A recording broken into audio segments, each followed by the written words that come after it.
What's up everybody? This is Myri, half Filipino, half Filipina. Ngayon gagawa tayo ng DIY alcohol na napanood ko sa iba. Titingnan natin kung talagang effective siya. Let's go! Ang kailangan natin is ang Tanduay rum. So meron siyang 80% proof. There. And kailangan natin ng Zonrox. Maliit lang. Hindi naman masyado, baka malapnos tayo. And sanitizing gel.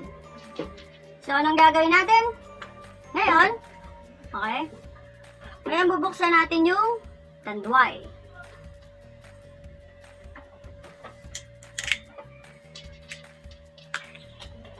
Oops, nahulog yung jacket. So, bawasan natin to ng konti kasi para magkasya yung ano. Kahit konti lang. Okay, yan. So, buksan naman natin yung alcohol. Wala akong pambukas. Buksan natin yung alcohol. Pagkabukas, lagay lang natin yung alcohol dito. Siguro hindi naman sobrang dami kailangan. Ayan. Then, let the magic begin. As you can see, kanina color brown siya. Ngayon, nagiging white. So, ito na yung pinaka-alcohol natin. Yun. Pinaka-alcohol natin. So ngayon, amoy Zonrox siya. Zonrox tsaka amoy alak.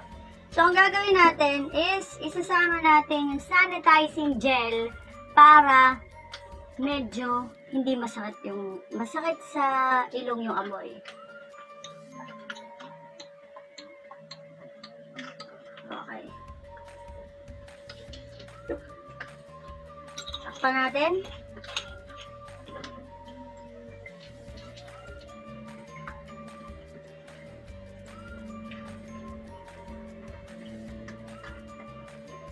Okay, so here we go. Ito na yung pinaka-alcohol natin.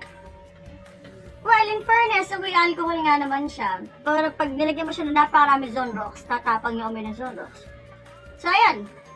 Sana makatulong sa pag-disinfect, makaiwas sa coronavirus. Tingnan ko nga. Okay, smells alcohol talaga. I think it's effective. So, thank you so much sa nagturo nito. Sana maraming matulungan. Bye-bye! See you next time.